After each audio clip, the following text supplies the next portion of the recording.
Arthur goes to camp. "I'm not going," said Arthur. "Arthur, you'll love camp. Think of all the new friends you'll make," said his mother. "I have fond memories of my own camp days," said Arthur's father. "Camp will teach you about the great outdoors." "I'm not going." Arthur was at the camp bus stop the next morning. Buster was standing with a new kid. "He's got 100 comic books in his footlocker," squealed Buster, pointing to the brain. Francine was there too. "You guys better watch out. Tent 3 is full of bats and snakes," she yelled out the window. "It's going to be just like school. The girls against the boys," thought Arthur.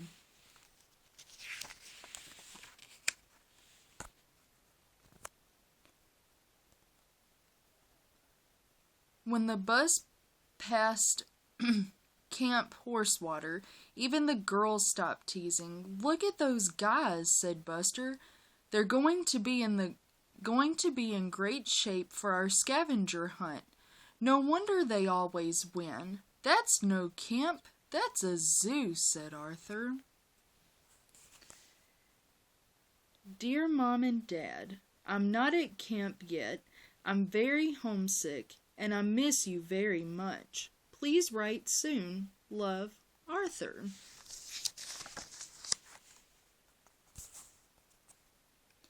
Things were different at Camp Meadowcrook. Well, at least for the girls. "I'll do my best to make this a wonderful summer for you," said the girls' counselor, Becky. Even Muffy looked eager when she pulled up in her limousine. "Where do I plug in my air conditioner?" she hollered. The boys' counselor was a different story. "Attention, men, line up," barked Rocky. "Stand up straight. Suck in those guts. I've never seen such a soft, flabby bunch. No dessert for you men this summer."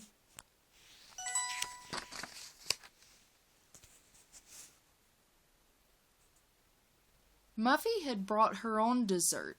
After a dinner that tasted like macaroni and fleas and worm burgers, she opened her trunk. The girls dug in. At bedtime, Muffy discovered the tent had no electricity. "How will I brush my teeth?" she moaned.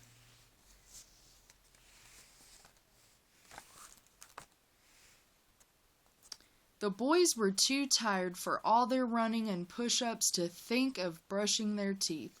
They crawled under the covers. Arthur screamed. "Amphibians! How fascinating!" said the brain.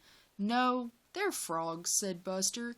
"Just wait until we get a hold of those girls," said Arthur. "Dear Mom and Dad, camp is terrible.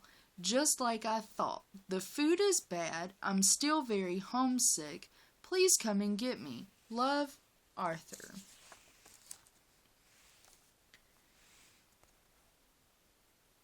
"Forget about the frogs," said the girls. "You guys better worry about the softball game instead." The girls were beating the boys at everything.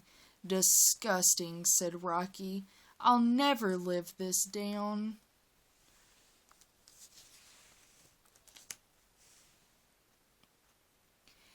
In fact, all that week the girls were great campers. They built campfires, pitched tents, tied knots, identified plants.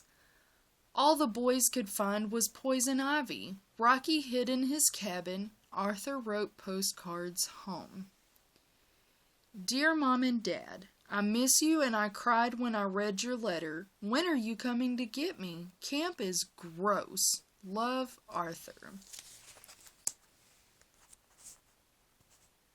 Arthur had a lot to write about. The frogs in his bed were bad enough, but now really weird things were happening.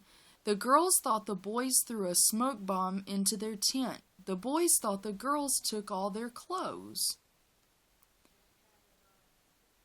"Dear Mom and Dad, this place gives me the creeps. I've got to get out of here. Love, Arthur."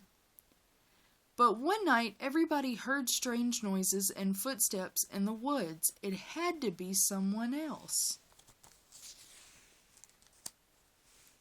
Everyone was too scared to tell ghost stories. We have to do something, said the brain. Let's stand watch tonight and find out what's going on.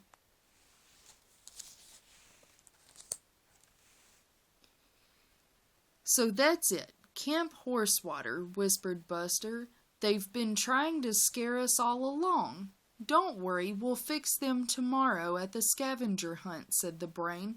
I've got a plan, but we'll need the girls' help. Arthur had a plan too. He decided to run away. Dear Mom and Dad, I decided not to wait for you to come and get me. I think I can remember how to get home. Love, Arthur.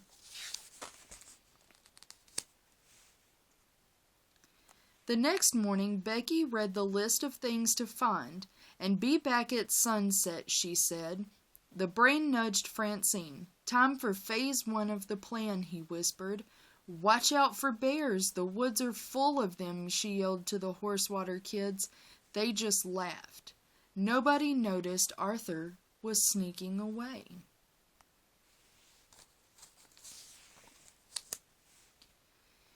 Everybody was in the woods looking for things. Strange noises started coming from the bushes. Suddenly, a huge furry animal burst from the underbush. A bear, hollered Muffy, and Buster and Francine, trying not to giggle. When the Meadow Croak team started hunting again, the bear helped too. How can you wear this coat, Muffy? The brain's voice floated out from the fur. It's so hot. It's never too hot for Mink, Muffy grinned. Our plan really worked, but we still haven't found a flashlight. And has anyone seen Arthur? Said Buster. It doesn't matter if the Horsewater team never comes down from the trees. We can't win if we don't have everything, groaned Francine.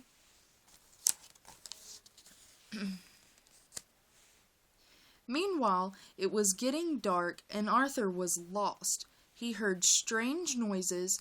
Were they footsteps? Arthur reached into his backpack for his flashlight. He snapped it on.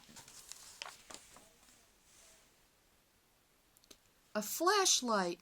We won! 3 cheers for Arthur!